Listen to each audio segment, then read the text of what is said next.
Puisi Musim Semi Li Xiaobai 1976. Nama, Pendeta Gila Penulis, Gu Zhenren. Plus mematikan mengatur ulang. Tuan Gu Masters, silakan masuk. Pelayan itu membungkukkan punggungnya saat ia mengundang Hua Song dan An Chong masuk ke dalam toko. Ini adalah kedai teh terkenal di ibu kota, sangat ramai, saya sudah sering datang ke sini sebelumnya. Hua Song menyampaikan pesannya saat ia menjelaskan kepada An Chong. Keduanya telah menyamar sebagai Gu Master saat mereka datang ke ibu kota Gua Surga Sastra Mendalam. An Chong lebih bersedia untuk mengamati ibu kota dari atas awan. Namun karena Hua Song memiliki minat seperti itu, ia hanya bisa menemani orang yang mengundangnya. Saya ingin meja di lantai 5. Hua Song sangat mengenal tempat ini. Keduanya datang ke lantai 5, mereka memasuki ruangan dan melihat melalui jendela bahwa jalanan ramai dengan orang-orang di luar. Jalanan dengan gerbang perunggu tempat putaran pertama kompetisi diadakan penuh sesak dengan orang-orang. Mereka adalah cendekiawan generasi saat ini dari Gua Surga Sastra Mendalam saya, mereka juga merupakan harapan masa depan kita. Silakan amati. Hua Song menghela napas sambil menyerahkan cacing Gu investigasi tingkat 5 kepada An Chong, cacing itu dapat mengamati ki bakat target. An Chong melihatnya dan segera menggunakannya, bidang penglihatannya langsung berubah. Sekarang dia dapat melihat ki bakat di atas kepala banyak sarjana. Ki bakat ini memiliki berbagai macam warna, beberapa lebih tinggi dari yang lain, semuanya memiliki bentuk yang berbeda, itu sungguh membuka mata. Karena kamu memiliki cacing Gu seperti itu untuk mengamati ki bakat, apa gunanya mengadakan kompetisi ini? Tanya An Chong. Hua Song terkekeh, kamu mungkin tidak tahu, ki bakat seperti tingkat kultivasi. Bahkan jika seseorang memiliki ki bakat yang lebih besar, mereka mungkin tidak dapat menggunakannya dengan benar dalam kompetisi yang sebenarnya.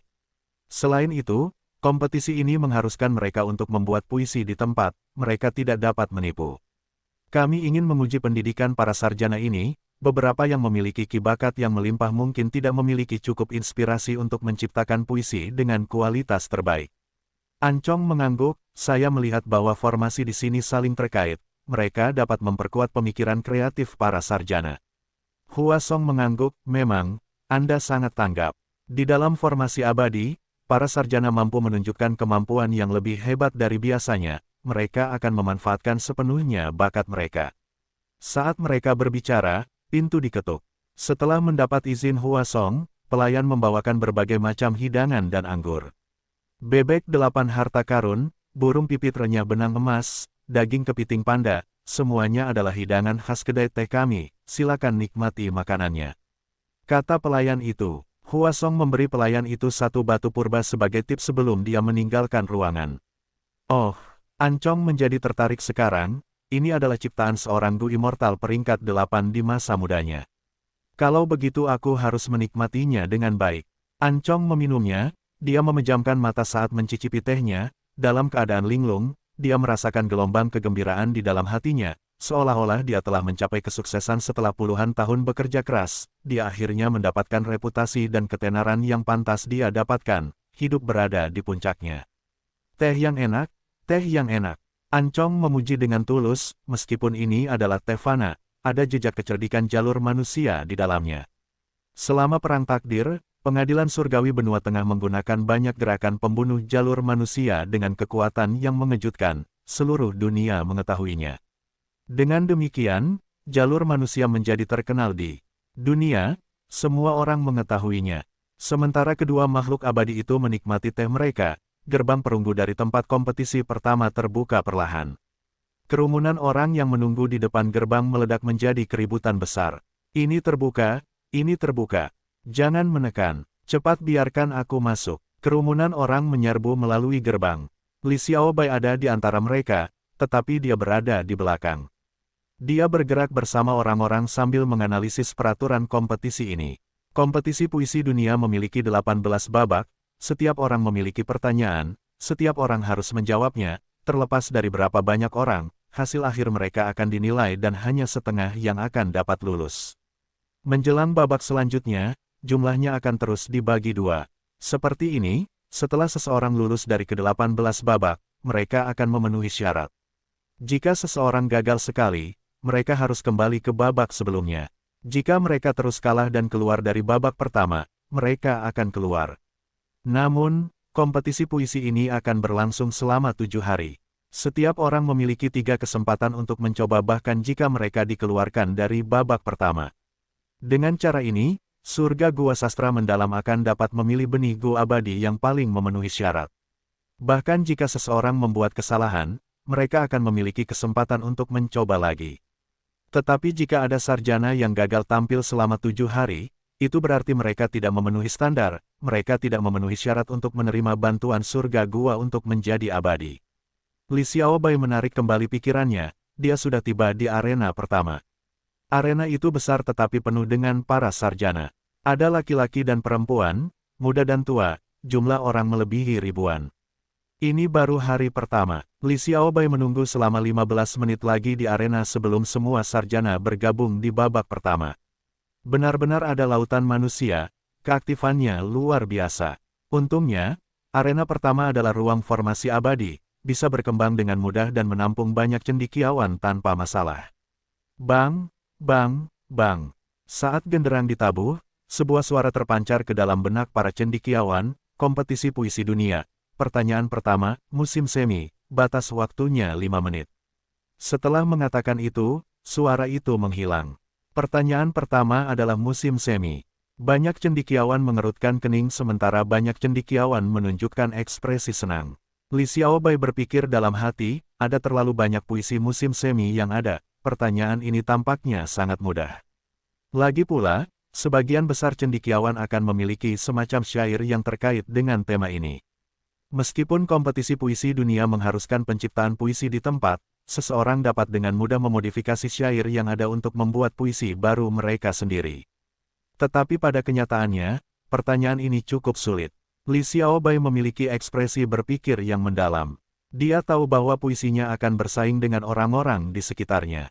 Selama dia lebih kuat dari setengah dari mereka, dia akan maju ke tahap berikutnya. Banyak cendekiawan juga memperhatikan hal ini. Banyak orang mulai berpikir, beberapa duduk di tanah sementara yang lain mondar-mandir dengan lengan di belakang punggung mereka, beberapa menundukkan kepala, bergumam pelan pada diri mereka sendiri. Pikiran Li Xiaobai adalah, puisi mana yang harus aku gunakan, atau curi. Ada banyak puisi yang berhubungan dengan musim semi dalam ingatannya, semuanya adalah karya klasik yang menakjubkan. Namun, menggunakan karya klasik legendaris sejak awal tidaklah baik, ini tidak akan memungkinkan Li Xiaobai untuk menjelaskan dirinya sendiri di masa mendatang. Dia tidak memiliki bakat ki tingkat atas, jika dia mengeluarkan puisi yang mengejutkan sekarang, dia akan menarik kecurigaan. Jika keberuntungannya bagus sekarang, Li Xiaobai mungkin akan mengambil sedikit risiko.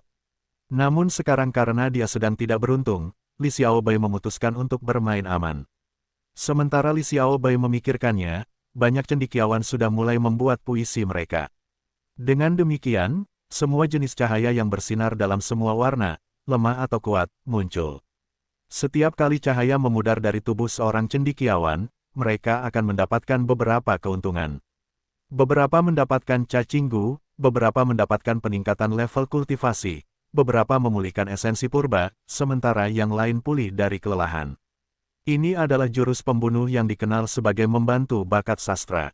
Pencipta Gua Surga Sastra Mendalam, pemilik aslinya, telah menggunakan jurus ini sebelum kematiannya. Karena bakat sastra yang membantu, semakin banyak sarjana didorong untuk belajar, hal itu akhirnya menciptakan lingkungan surga Gua Sastra Mendalam di mana kebanyakan orang adalah sarjana. Li Xiaobai memutuskan untuk membacakan puisinya. Dia terbatuk ringan sebelum memulai pembacaannya. Malam yang diterangi bulan, 1. Jauh di tengah malam bulan bersinar di separuh pondok, di seberang langit biduk besar terletak, biduk kecil miring. Kehangatan musim semi mudah dirasakan malam ini, melalui kaca jendela berwarna hijau, serangga berdengung dan bersenandung. Setelah Li Xiaobai menyelesaikan bacaannya, suara dengungan ringan terdengar di sekelilingnya, seluruh tubuhnya bersinar dalam cahaya hijau yang pekat. Wus! Para cendekiawan di sekitar Li Xiaobai merasakan tekanan yang tak terlihat saat cahaya hijau memaksa mereka untuk minggir, ruang kosong yang besar tercipta dengan Li Xiaobai di tengahnya. Cahaya yang begitu kuat. Sebuah puisi terkenal telah muncul. Tidak kusangka sebuah puisi terkenal akan muncul begitu cepat. Aku ingin tahu siapa yang menciptakannya. Banyak cendekiawan kehilangan alur pikiran mereka, mereka semua memandang Li Xiaobai dengan kagum dan curiga. Li Xiaobai memiliki ekspresi tenang tetapi dia sedikit bimbang di dalam, aku sedikit berlebihan, efeknya sangat menarik perhatian, aku terlalu banyak mendapat perhatian. Dia melihat sekeliling, berharap seseorang akan melangkah maju dan mengalihkan perhatian darinya. Saat cahaya hijau memasuki celahnya, tingkat kultivasinya meningkat. Oh, sebuah puisi terkenal telah muncul, biarkan aku membacanya. Di kedai teh, Hua Song merasakan sensasi. Setelah membaca karya Li Xiaobai, Hua Song mengangguk puas, hebat, hebat. Li Xiaobai ini masih sangat muda, tetapi puisinya sangat matang. Biasanya, puisi musim semi akan menggunakan syair yang melibatkan tanaman hijau atau bunga persik. Namun, puisi ini menggunakan alur pemikiran lain, menggunakan pemandangan malam untuk menyembunyikan cahaya musim semi, ini cukup menarik. Syair terakhir harus dibuat menggunakan pengalaman pribadi Li Xiaobai. Ini memiliki perasaan yang menyegarkan, bahagia, dan hidup. Puisi mengikuti penciptanya, Li Xiaobai ini memiliki pola pikir yang luar biasa. Hua Song memujinya sejenak, seolah-olah dia baru saja memakan kelezatan dunia. Dia menatap Ancong sambil tersenyum, aku ingin tahu apa pendapat utusan tentang puisi ini. Ancong merasa sakit kepala saat dia berpikir, jika kamu tidak memberitahuku, aku tidak akan tahu apa yang bagus dari puisi ini. Dia ingin aku mengkritiknya, apa yang harus kukatakan. Harapan Li Xiaobai tidak mengecewakan. Setelah pembacaannya, 3 orang lagi melangkah maju. Salah satunya adalah seorang pria kuat yang mengenakan topeng emas, ia bersinar dalam cahaya keemasan yang menyilaukan. Ada seorang pria tua yang mengenakan topi kerucut. Ia memegang tongkat sementara cahaya hijau bergerak di sekelilingnya. Ada juga seorang wanita, ia memiliki tubuh langsing dan mengenakan gaun merah muda. Wajahnya ditutupi oleh kerudung, setelah pembacaannya, kupu-kupu terbang di sekelilingnya, itu adalah pemandangan yang indah. Ketiganya telah menciptakan puisi terkenal yang setara dengan Malam Terang Bulan milik Li Xiaobai. Li Xiaobai menghela napas lega, dunia ini memiliki cacing Gu untuk membantu pembuatan puisi. Master Gu juga dapat memperpanjang umur mereka dan memperoleh lebih banyak pengalaman dalam hidup. Dengan demikian, puisi terkenal lebih mungkin muncul daripada di bumi. Di bumi, Malam Terang Bulan adalah ciptaan yang langka. Namun, di surga Gua Sastra Mendalam, itu tidak akan tertandingi.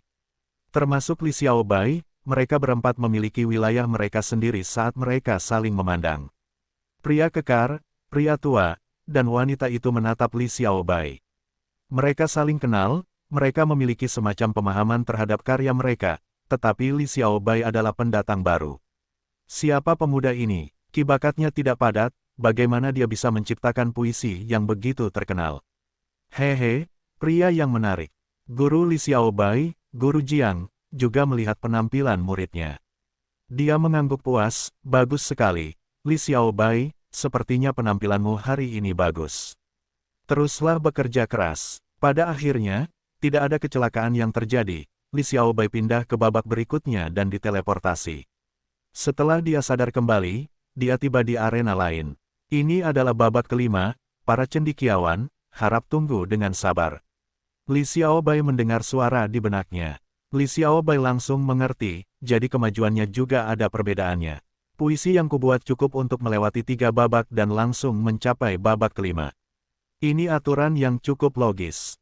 Tapi ini berarti bahwa Master Gu yang mencapai babak ini adalah semua orang yang menciptakan puisi terkenal. Hanya setengah dari orang-orang ini yang bisa lolos, tekanannya semakin meningkat sekarang. Li Xiaobai melihat sekeliling, dia menemukan 2 wajah yang dikenalnya. Itu adalah pria kuat dan wanita dari sebelumnya. Setelah memperhatikan tatapan Li Xiaobai, wanita itu mengangguk padanya, dia tampak tersenyum di balik kerudungnya. Sementara itu, pria kuat itu memiliki aura kesombongan, setelah melirik Li Xiaobai, dia mulai menutup matanya dan bermeditasi. Di babak kelima, hanya ada mereka bertiga sekarang. Aku ingin tahu babak mana yang diikuti pria tua itu. Aku harus berpura-pura beristirahat sekarang. Ketika para sarjana membuat puisi, mereka harus berpikir dengan sekuat tenaga, tetapi dia hanya harus memilih puisi yang cocok untuk digunakannya. Ini terlalu mudah, dia harus menyembunyikan fakta itu. Dia memiliki lebih dari 20 pesaing, Li Xiaobai merasakan tekanan tertentu di hatinya.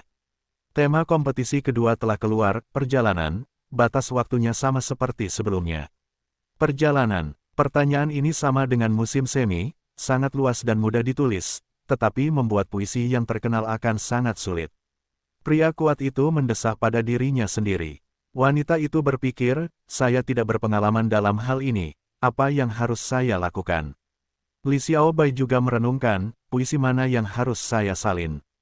Setelah berpikir sejenak, dia merasa bahwa dia tidak dapat menggunakan puisi klasik, efeknya akan terlalu berlebihan, tetapi dia tidak dapat menggunakan puisi yang buruk.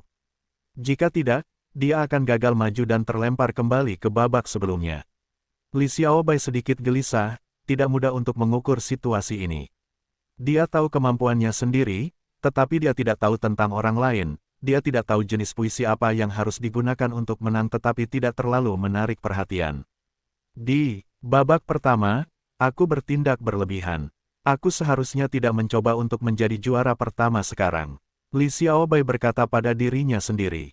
Dia menunggu dengan sabar. Setelah beberapa menit, beberapa cendekiawan telah menciptakan puisi mereka. Setelah itu, beberapa orang lagi mulai membacakan puisi mereka. Cahaya warna-warni muncul.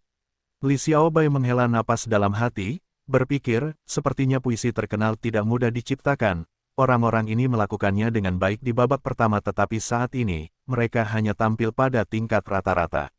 Li Xiaobai segera memiliki gambaran tentang situasinya tetapi dia tidak mulai bekerja, dia masih menunggu.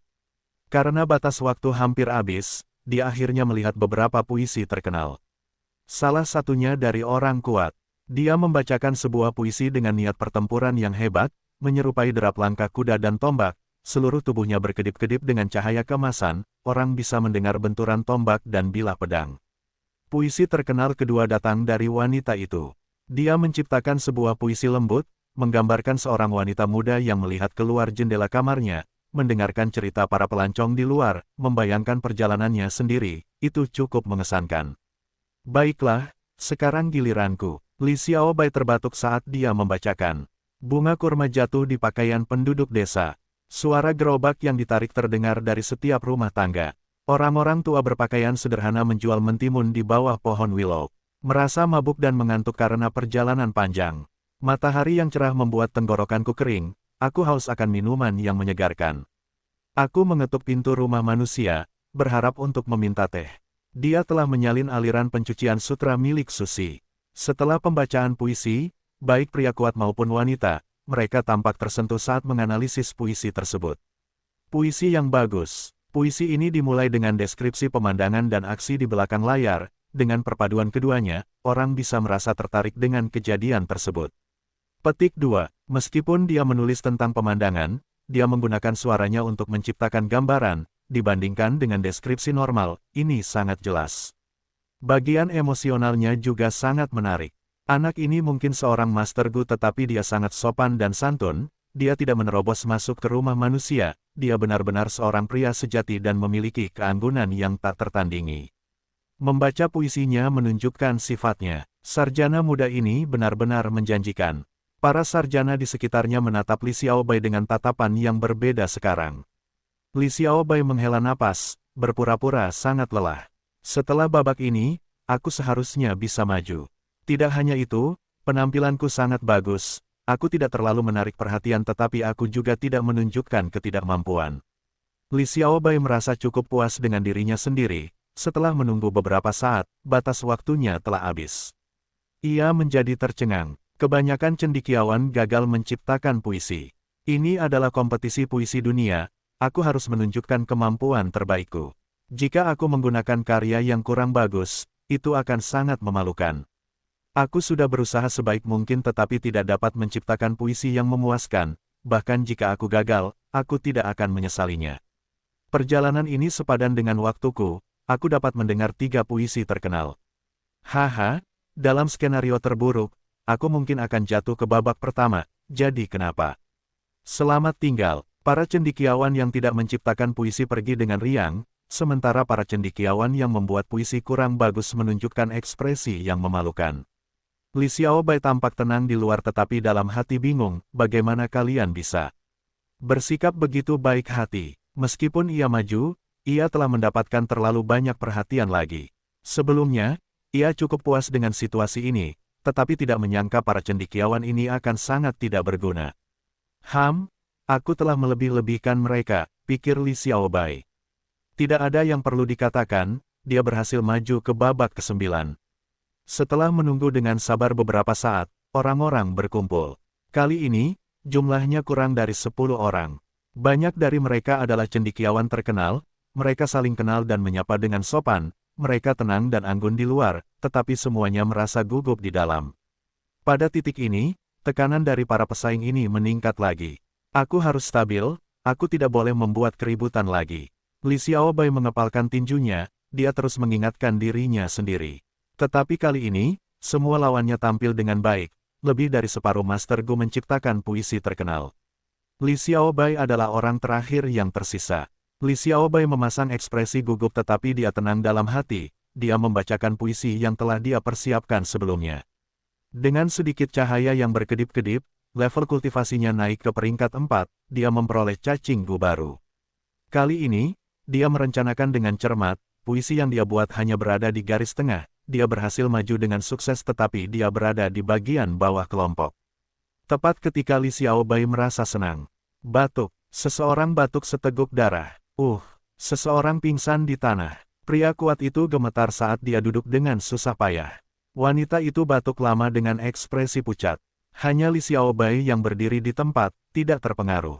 Seketika, tatapan semua orang tertuju padanya lagi. Pria muda ini sangat kuat. Saat ini, dia telah menciptakan 3 puisi terkenal. Dia tidak terluka sama sekali, sepertinya dia tidak berusaha sekuat tenaga ketika dia membuat puisinya sebelumnya. Mengesankan, setelah kompetisi ini, aku harus berteman dengannya. Li Xiaobai, dia terdiam. Ya Tuhan, mengapa semua orang terlalu memaksakan diri? Bukankah ini hanya kompetisi puisi? Mengapa mereka mempertaruhkan nyawa mereka? Dia ingin berpura-pura batuk darah juga, tetapi sudah terlambat sekarang, dia tidak bisa lagi menyamar. Li Xiaobai harus terus maju ke babak berikutnya dengan ekspresi datar bukaan abadi berdaulat, benua tengah mini. Fang Yuan berdiri di bawah pohon 1000 harapan, mendongak hanya untuk melihat cahaya yang menyala-nyala di langit, ada bintik-bintik dan gumpalan, memudar dan berkedip-kedip, itu benar-benar pemandangan yang mempesona. Melihat ke tanah, pasir dan debu bergemuruh saat angin bertiup kencang. Mata Fang Yuan berkedip dengan cahaya dingin. Tanda dao jalur surganya bertambah jumlahnya. Awalnya dia mendapatkan sekitar 3000 tanda dao dari penyempurnaan Gu, tetapi sekarang, dia mendekati 3500 tanda dao. Dengan bertambahnya tanda dao jalur surga, jumlah tanda dao lain di bukaan abadi Fang Yuan berkurang jumlahnya. Pemandangan ini mengingatkan Fang Yuan pada waktunya di Gua Setan Gila. Di lantai terendah kedua Gua Setan Gila, Fang Yuan melihat perkembangan dunia. Dunia yang tak terhitung jumlahnya hancur saat tanda dao jalur surga terbentuk. Tanda dao jalur surga saling terkait satu sama lain atau menyebar sendiri, membentuk dunia baru. Pada saat ini, meskipun celah abadi yang berdaulat tidak hancur dan berubah menjadi tanda dao jalur surga, mereka masih memodifikasi berbagai tanda dao di dalam celah abadi ini. Tentu saja, tanda dao jalur surga tidak hanya bertambah. Terkadang, jumlahnya berkurang. Satu tanda dao jalur surga berubah menjadi banyak tanda dao jalur lain, menyebar ke seluruh dunia. Dengan menggunakan transformasi tanda dao ini, sesuai dengan dao surgawi, lingkungan seluruh celah abadi yang berdaulat dimodifikasi. Seperti pemandangan yang diamati Fang Yuan sekarang, cahaya muncul di langit, itu berarti tanda dao jalur cahaya bertambah jumlahnya. Ada juga angin dan pasir bergemuruh di tanah. Itu berarti tanda dao jalur angin dan jalur bumi juga bertambah jumlahnya. Jika ini berlangsung lama, lingkungan sekitar pohon 1000 harapan akan berubah menjadi gurun tandus. Trennya terlalu jelas, Fang Yuan tersenyum dingin pada dirinya sendiri. Awalnya dia mengira bahwa pohon 1000 harapan dimaksudkan untuk ditanam di gurun, tetapi sekarang, meskipun dia tidak salah, pemahamannya terdistorsi. Pohon 1000 harapan adalah tanaman kuno yang terpencil di jalan manusia. Ia menggunakan kemauan manusia untuk menghasilkan buah. Pohon ini paling cocok ditanam di lingkungan yang ramai seperti kota besar atau pasar yang dipenuhi orang, semakin banyak kemauan manusia semakin baik.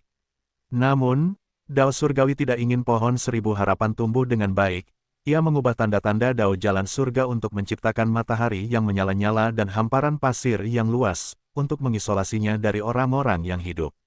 Agar dapat bertahan hidup, pohon seribu harapan harus mengubah sifatnya sendiri untuk beradaptasi dengan lingkungan yang sulit ini dan hidup. Namun, di luar formasi abadi itu terdapat tanah subur dengan pepohonan hijau subur dan sinar matahari yang hangat. Formasi abadi itu tidak terisolasi, aura jalur manusia pohon seribu harapan dapat dirasakan oleh Dao Surgawi. Namun, tanda-tanda Dao jalur surga ini tidak berada di bawah kendali Fang Yuan, mereka tidak dapat berubah sesuai dengan lingkungan di dalam formasi abadi, mereka memodifikasi lingkungan di luar formasi untuk menghentikan pertumbuhan pohon seribu harapan. Dengan demikian, Fang Yuan mengetahui beberapa hal. Pohon seribu harapan akan selesai tumbuh dalam 300 tahun, berbunga pada tahun ke-600 dan berbuah pada tahun ke-900. Pohon itu akan menghasilkan tepat 1000 buah pada saat itu. Ini adalah sesuatu yang diketahui semua orang sebagai fakta, tetapi sekarang tampaknya, ini tidak benar. Pohon seribu harapan dibatasi oleh Dao Surgawi, potensinya yang sebenarnya jauh lebih besar. Mulai sekarang, aku akan menyiraminya dengan kemauan manusia, aku akan secara bertahap mengubah habitatnya, produksinya pasti akan meningkat pesat. Ini adalah rencana masa depan. Fang Yuan datang ke pohon seribu harapan hari ini untuk masalah lain.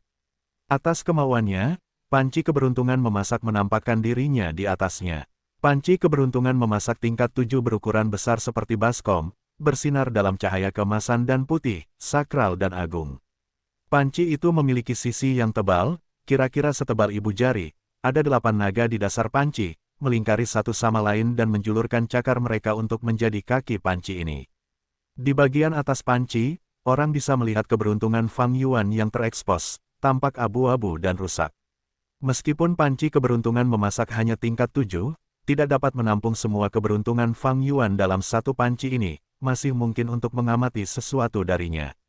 Keberuntungan Fang Yuan yang sangat besar hampir sepenuhnya dikonsumsi dalam perang takdir. Setelah pertarungan, keberuntungannya menjadi sangat rendah. Ini adalah ancaman tersembunyi ketiganya, selain dari gelombang Qi dan tanda Dao jalur surga. Takdir bersifat konstan sementara keberuntungan bersifat variabel. Ketika keberuntungan seseorang buruk, itu berarti perkembangan yang tidak menguntungkan mungkin terjadi. Tetapi sekarang, tubuh utama Fang Yuan memiliki kekuatan pertempuran yang sangat besar yang berada pada tingkat yang dapat dimuliakan semu, tidak peduli seberapa buruk. Keberuntungannya, dia memiliki kekuatan untuk melawan masalah. Ini bukan masalah besar bagi tubuh utama, tetapi dia khawatir tentang keberuntungan klonnya.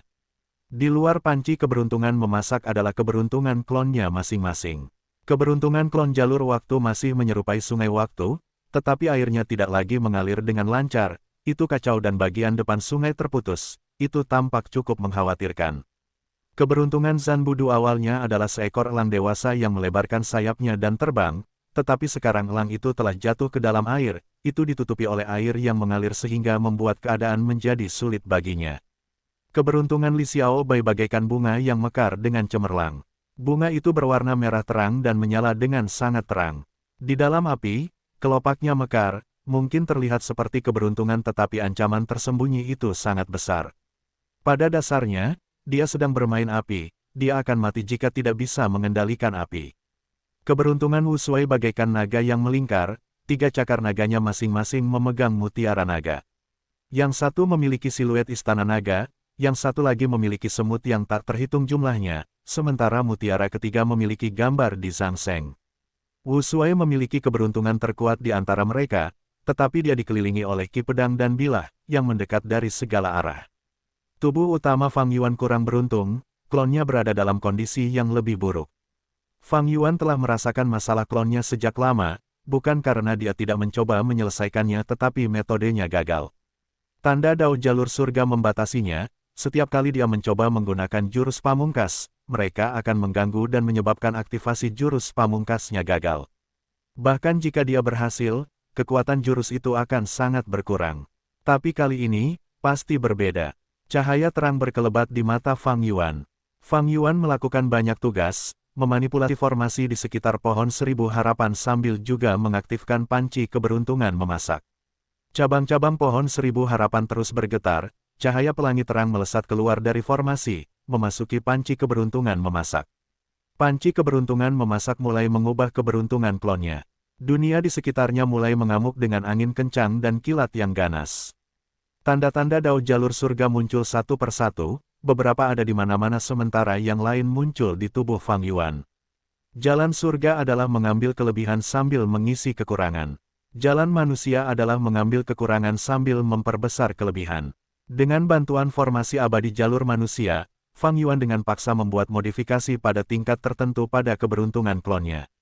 Keberuntungan sungai klon jalur waktu menjadi stabil dan menjadi lebih lancar. Keberuntungan elang Zan Budu mulai merontokkan bulunya di air, sepertinya berubah menjadi ikan, beradaptasi dengan lingkungan. Keberuntungan bunga Li Xiaobai mulai mengkristal di bawah kobaran api yang kuat, tidak lagi terancam berubah menjadi abu. Sementara itu, keberuntungan naga Wu Sui masih dalam keadaan melingkar, tidak ada perubahan pada keberuntungannya. Namun, energi bilah dan pedang di sekitarnya menjadi jauh lebih lemah, berubah dari asap tebal menjadi asap tipis. Ini berarti bahwa masih akan ada pertarungan tetapi skala pertempuran akan jauh lebih kecil dari sebelumnya. Masalah klon telah diselesaikan. Hal yang benar-benar merepotkan adalah tanda Dao jalur surga. Fang Yuan semakin bisa memahami niat terdalam teratai merah seiring berjalannya waktu Laut Timur, Istana Kekaisaran Merman. Suara alat musik diiringi dengan anggur dan makanan lezat. Di perjamuan besar, 3 wanita abadi yang memimpin Istana Kekaisaran Merman duduk di kursi utama saat mereka menjamu tamu tak terduga. Anggur yang enak, musik yang bagus, dan tarian yang lebih hebat lagi. Tamu itu menghabiskan anggurnya dalam sekali teguk sambil membanting cangkir di atas meja, tertawa terbahak-bahak. Wajahnya persegi, berotot dan kuat, kulitnya seputih salju, mata dan rambutnya berwarna biru es.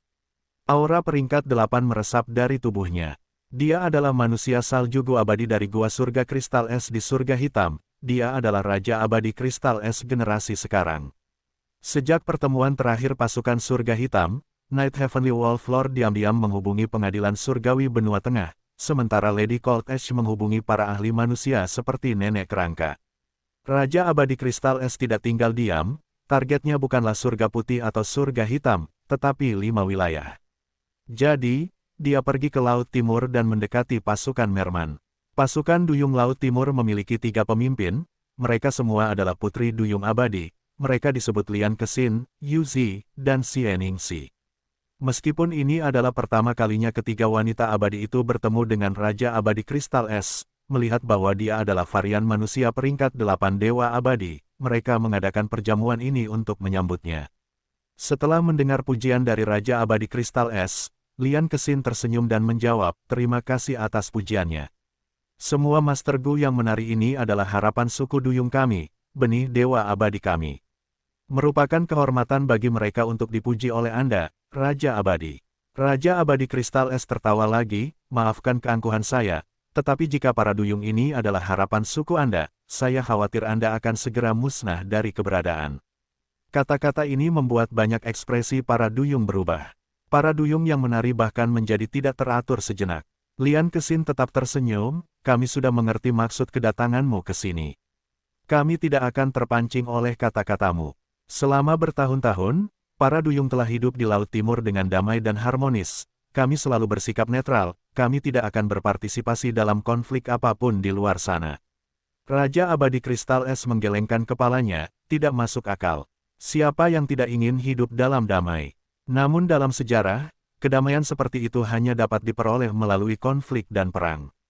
Ras Duyung menerima bantuan dari Dewa Bumi Surgawi saat itu, itulah sebabnya kalian dapat hidup seperti ini sampai sekarang. Di seluruh 5 wilayah, hanya kalian yang masih menjadi kekuatan super di antara manusia varian. Pengadilan Kekaisaran Mermanmu ingin menjauh dari ini. Hehehe, sudah berapa lama sejak Yang Mulia Abadi Bumi Surga meninggal? Seberapa besar pengaruhnya yang masih dia miliki untuk melindungimu? Lian Kexin memiliki ekspresi muram, dia tidak bisa menegurnya. Yu Zi mendengus dingin di sampingnya, kami memiliki lebih dari 10 dewa abadi dan perahu reputasi terapung rumah Gu abadi. Bagaimana mungkin itu sepenuhnya berkat Yang Mulia Abadi Bumi Surga sehingga kami dapat berkembang hingga skala saat ini? Raja Abadi Kristal Es mengangguk, aku sudah lama mendengar tentang perahu reputasi terapung milikmu, tapi memangnya kenapa? Itu hanya rumah Gu abadi peringkat 7. Kamu memiliki banyak dewa abadi, tetapi apakah kamu memiliki satu dewa abadi peringkat 8? Tidak satu pun. Hehehe, lupakan semua yang lain, jika aku ingin menyerangmu sekarang, adakah yang bisa menghentikanku?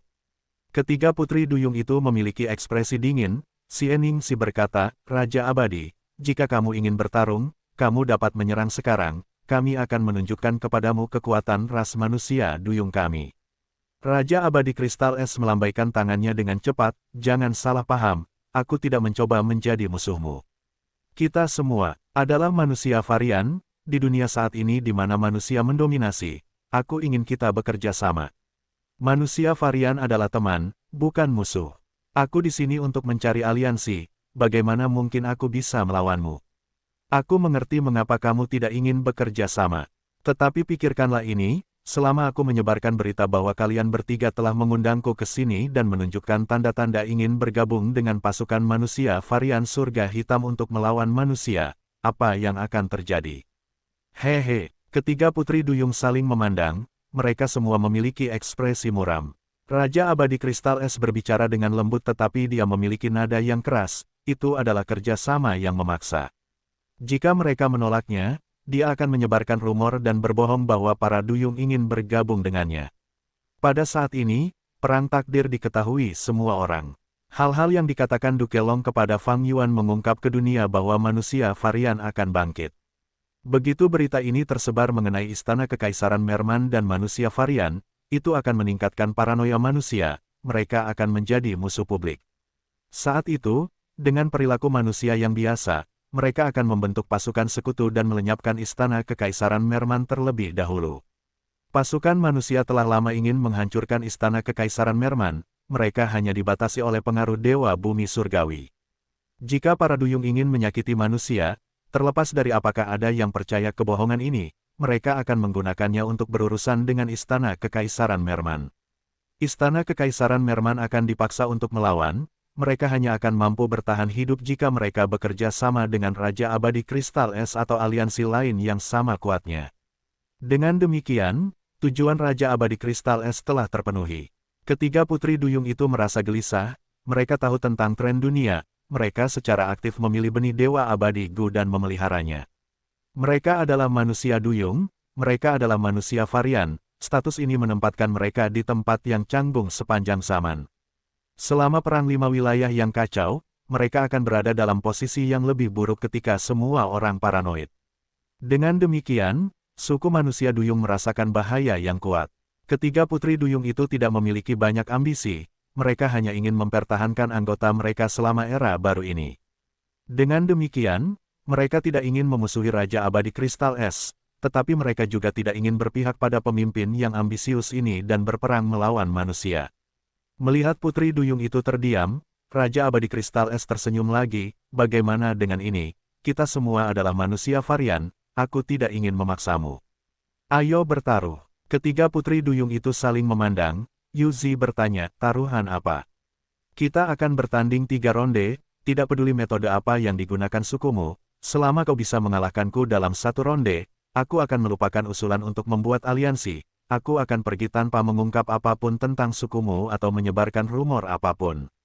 Tetapi jika aku memenangkan ketiga ronde, itu berarti suku duyungmu terlalu lemah, bahkan tidak mampu mengalahkan seorang Gu Immortal peringkat 8 sepertiku, kau akan berada dalam bahaya besar, kau harus bekerja sama denganku untuk memastikan bahwa sukumu bertahan dari pasang surut waktu. Raja Abadi Kristal Es berkata perlahan.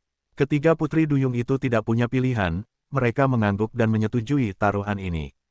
Di ronde pertama, ketiga putri duyung itu mengerahkan seluruh tenaga, mengumpulkan para Gu Immortal dari suku tersebut dan menciptakan formasi pertempuran, formasi spiritual suci gelombang duyung. Formasi yang bagus, itu benar-benar dapat menjebak musuh. Raja Abadi Kristal Es melihatnya dan memujinya. Raja Abadi, apakah kau berani masuk? Raja Abadi Kristal Es tertawa keras, ia masuk ke dalam formasi dan menyerang beberapa kali, pasang surut berubah menjadi es dan hancur, memungkinkannya untuk melarikan diri dengan mudah. Para Dewa Abadi Merman menderita serangan balasan, mereka terluka ringan atau berat, mereka semua memiliki ekspresi muram. Sayang sekali Anda tidak memiliki ahli peringkat 8 yang mengendalikan formasi. Raja Abadi Kristal Es mengkritik. Selama ronde kedua, Istana Kekaisaran Merman menggunakan perahu reputasi terapung rumah Gu abadi mereka. Setelah 100 ronde pertempuran, Raja Abadi Kristal Es mengklaim kemenangan lagi. Ketiga putri duyung wanita itu terlibat dalam diskusi yang cemas. Hanya ronde ketiga yang tersisa, apa yang harus kita lakukan? Jika kita kalah lagi, kita perlu bekerja sama dengan Ice Crystal Immortal Monarch, apa yang harus kita lakukan? Kenapa kita tidak menggunakan itu? Usul Xie Ningxi. Lian Kexin dan Yuzi tercengang, mereka menggelengkan kepala, tidak, kita tidak bisa menggunakan itu, pengaruhnya terlalu besar. Bahkan tanpa rumor Raja Abadi Kristal Es, kita akan menjadi incaran semua orang, suku kita akan dimusnahkan.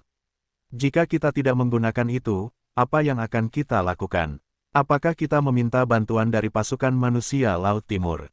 Tidak, kita semua terpengaruh oleh gelombang Qi sekarang, mengapa manusia-manusia itu datang ke sini untuk membantu kita? Bahkan jika mereka datang, harganya akan terlalu besar. Oh, aku memikirkan seseorang. Mengapa kita tidak meminta bantuan pemimpin suku Gu?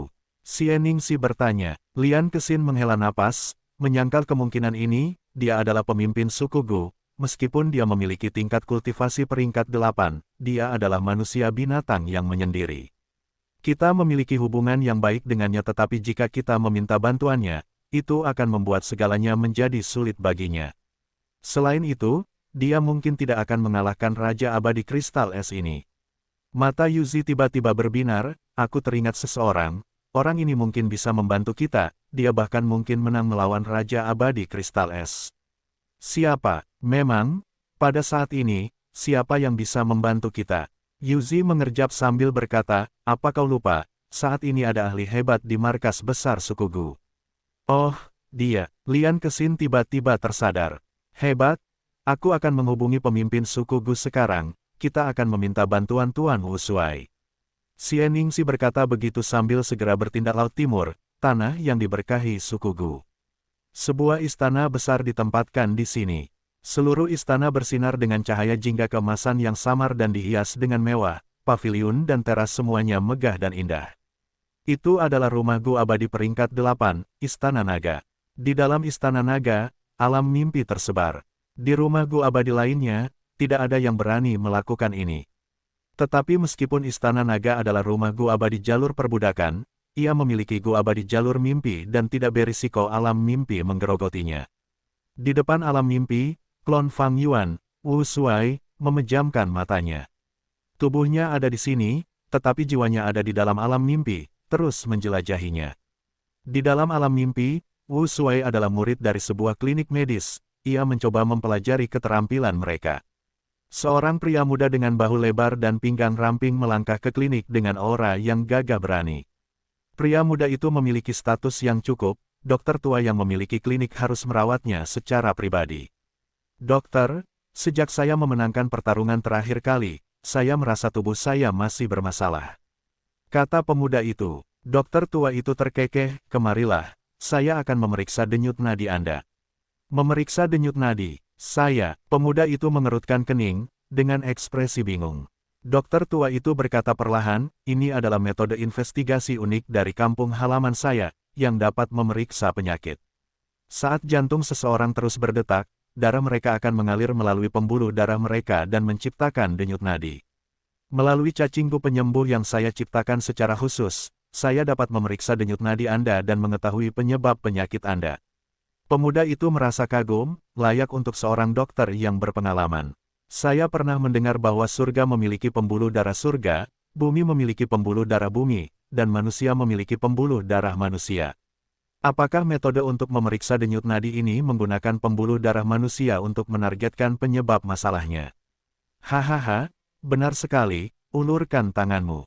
Dokter tua itu tersenyum. Pemuda itu mengulurkan tangannya. Dokter tua itu meletakkan jarinya di pergelangan tangannya, menutup matanya untuk memeriksanya. Sesaat kemudian, dokter tua itu membuka matanya, ini memang penyakit, tetapi tidak terlihat dari luar, ini cukup ganas. Anda terkena metode jalur hantu. Pemuda itu mengangguk, senior sepenuhnya benar, lawan saya adalah seorang Gu Master yang ahli dalam jalur hantu. Saya terkena serangannya dan meskipun saya tidak menderita luka, itu tetap terasa aneh. Biasanya pada malam hari, saya bisa melakukan aktivitas dengan lebih dari 10 selir saya, tetapi sekarang, saya menjadi sangat lelah setelah berhadapan dengan satu selir. Selain itu, pinggang saya sering sakit dan tubuh saya terasa panas, saya banyak berkeringat saat tidur, saya bahkan terkadang merasa pusing. Dokter tua itu mengangguk, metode jalur hantu ini cukup jahat, ia menargetkan ginjalmu. Dengan kata lain, kau mengalami kekurangan ginjal 1. Dokter tua itu menjawab, aku akan meresepkanmu beberapa obat, minumlah selama sebulan, selama bulan ini, kau tidak boleh melakukan aktivitas di tempat tidur. Pemuda itu memasang ekspresi yang sulit, senior, bisakah kau menggunakan cacingku untuk menyembuhkanku secara langsung? Jika aku harus menahannya selama sebulan, aku akan menjadi gila. Dokter tua itu menggelengkan kepalanya, metode jalur hantu berganti-ganti antara kenyataan dan ilusi, kita butuh banyak waktu untuk mengatasinya. Meskipun obatku bukanlah cacing gu yang menyembuhkan, ia tidak jauh dari resep gu yang sebenarnya, ia pasti dapat menyembuhkan masalahmu. Selain metode ini, akan sulit untuk menyembuhkanmu. Kecuali kau dapat menemukan dokter yang memiliki keterampilan lebih hebat dariku, ia mungkin dapat menyelesaikan masalahmu. Pemuda itu mendesah, senior adalah penyembuh terhebat yang kukenal, aku akan mengikuti resepmu. Mimpi itu memudar, penjelajahan itu berhasil. Nadi manusia, jiwa Wu Shuai kembali ke tubuhnya, ia masih menikmati makna sebenarnya dalam mimpi ini. Alam mimpi ini memberinya makna sebenarnya dari dua jalan, jalan hantu dan jalan manusia. Tingkat pencapaian jalan manusia Fang Yuan berada di tingkat Grandmaster tetapi jalan hantu hanya di tingkat biasa. Tubuh utamanya masih memiliki banyak mayat dewa surgawi, mereka memiliki lubang hantu. Namun sebelumnya, tingkat pencapaian jalan hantunya terlalu rendah, bahkan dengan kebijaksanaan Gu, ia tidak dapat menyimpulkan kedalaman jalan hantu. Setelah perang takdir, semua alam mimpi diberikan kepada Wu Shuai untuk dijelajahi. Semua mimpi ini diperoleh dari Gunung Yitian oleh Fang Yuan, meskipun sebagian digunakan dalam perang takdir, sebagian besar masih tersisa. Setelah Wu Shuai meninggalkan pengadilan surgawi, ia kembali ke Laut Timur dan tinggal di tanah suci suku Gu. Selain membuka pintu masuk lubang abadi untuk menarik ki langit dan bumi, ia terus berkultivasi secara tertutup, menjelajahi alam mimpi. Untuk mendapatkan lebih banyak makna sejati, untuk meningkatkan tingkat pencapaian berbagai jalan tubuh utamanya. Saat ini, tubuh utamaku membutuhkan tingkat pencapaian jalur manusia. Setelah penjelajahan ini, meskipun kami tidak memperoleh banyak tingkat pencapaian jalur manusia dan masih di tingkat Grandmaster, itu seharusnya dapat membantu tubuh utamaku. Wu Shuai mulai beristirahat, mempersiapkan diri untuk penjelajahan alam mimpi berikutnya. Dia melihat bahwa ada gufana jalur informasi dari pemimpin suku Gu di aula. Pemimpin suku Gu tidak akan menggangguku dengan hal-hal sepele, sesuatu yang penting pasti telah terjadi. Wu Shuai mengambil gufana jalur informasi dan memeriksanya. Oh, seorang manusia salju tingkat 8 Gu abadi yang disebut Raja Abadi Kristal Es sedang mencari masalah dengan istana Kekaisaran Putri Duyung.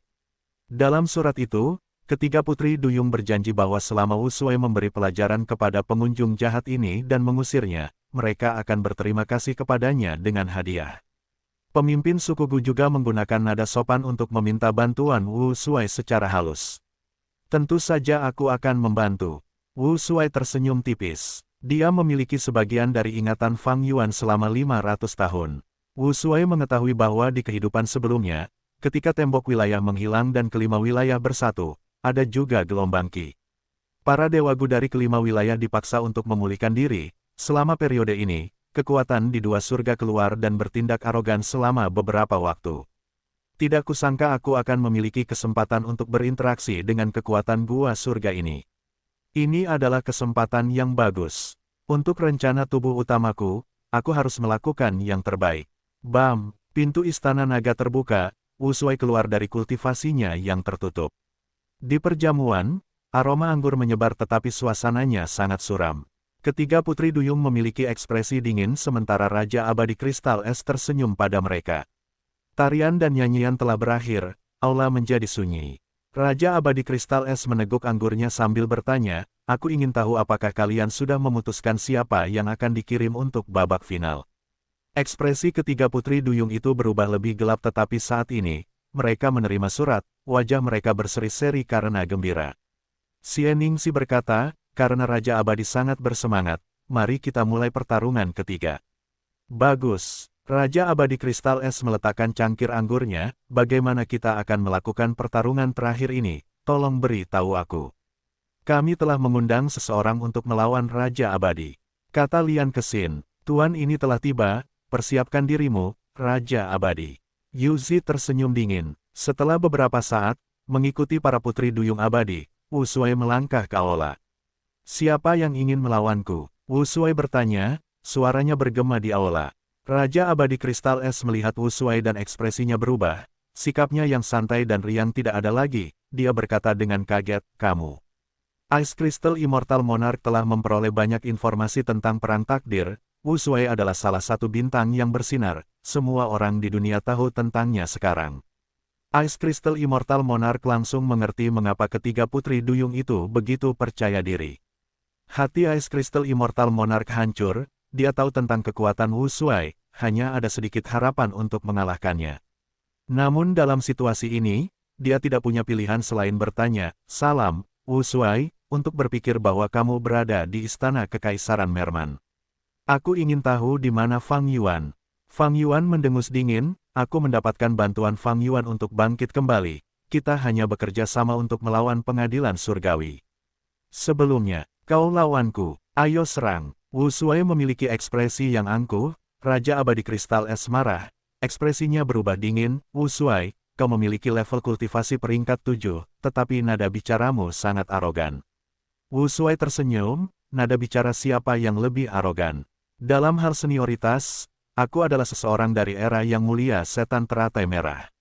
Ketika aku meninggal karena usia tua, kakekmu bahkan belum lahir. Kau, Raja Abadi Kristal Es menatap dengan mata terbelalak. Apa, kau datang untuk mencari masalah dengan para duyung, jangan buang waktu. Wu Shuai menatap, tidak menyerang.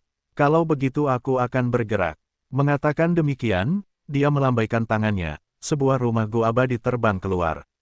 Istana Naga, pupil mata Raja Abadi Kristal Es mengecil, dia menyaksikan rumah gua abadi itu menghantam ke arahnya.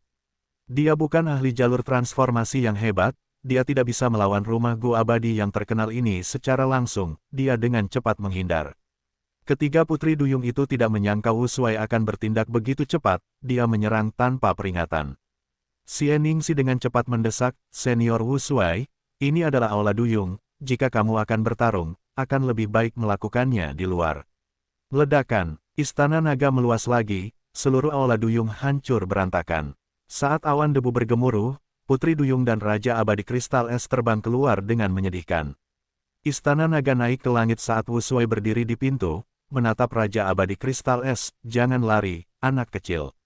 Jantung Raja Abadi Kristal Es berdebar kencang karena serangan tiba-tiba itu, tenggorokannya terasa kering, Wu Shuai, kamu seorang senior. Jangan mengandalkan kekuatan rumah gua abadi jika kamu punya nyali. Oh, begitu, Wu Shuai mencibir. Ketiga putri duyung itu merasakan sesuatu yang aneh, Yuzi segera berteriak, Senior Wu Shuai. Ini adalah markas besar para duyung, jika kalian akan bertarung, silakan lakukan di luar. Sebelum dia mengakhiri kalimatnya, dengan suara keras, Di Zhang Sheng dilepaskan dari istana naga oleh Wu Shuai. Raungan, naga jahat itu meraung, menciptakan gelombang yang sangat besar. Tubuhnya seperti gunung besar, terjepit di dalam tanah yang diberkati. Ekor naganya melambai saat beberapa gunung dan lembah diratakan. Para duyung yang tak terhitung jumlahnya bergegas dan berlarian, berteriak dalam kekacauan. Ketiga putri duyung itu tercengang, mereka tidak tahu harus berbuat apa. Ayo, bertarung. Wu Shuai menyilangkan lengannya saat dia berkata kepada Raja Abadi Kristal Es dengan nada datar. Raja Abadi Kristal Es memandang istana megah dan naga jahat yang besar dan ganas, dia merasa dirinya sangat tidak berarti. Bahkan sebagai manusia salju yang sangat tahan dingin, pada saat ini, dia merasakan hawa dingin yang dalam mengalir di tulang belakangnya. Setelah terdiam beberapa saat, Raja Abadi Kristal Es menangkupkan tinjunya dan berkata, Senior, kamu sangat kuat, Junior mengakui kekalahan. Senior telah memenangkan pertempuran ini. Ketiga putri duyung itu terdiam. Wu Shuai hanya memiliki level kultivasi peringkat 7 sekarang, tetapi tidak ada yang merasa aneh bahwa Raja Abadi Kristal Es mengakui kekalahan padanya. Bahkan tanpa istana naga, hanya naga jahat saja yang dapat membantai dua ahli jalur transformasi pengadilan surgawi dan bertahan dari serangan Dewa Gu yang tak terhitung jumlahnya. Selama perang takdir, Di Zhang Seng hanya kalah dari Feng Jiuge dan Dukelong. Anak kecil, kamu cukup pintar. Wu Shuai terkekeh saat dia menyimpan Di Zhang Seng dan Istana Naga. Selanjutnya, mari kita bicarakan tentang aliansi. Wu Shuai turun dan mengatakan ini. Senior Wu Shuai, ketiga putri duyung itu terkejut. Apa, kamu masih berpikir kamu dapat mengisolasi diri dari segalanya? Alis Wu Shuai terangkat. Dia berbicara dengan tidak senang. Ketiga dewa itu tidak berani menegurnya. Raja Abadi Kristal Es sangat gembira. Berpikir bahwa akan ada pergantian peristiwa. Dia tergagap. Senior, maksudmu? Wu Shuai menepuk bahunya. Ayo, mari kita bicara di aula.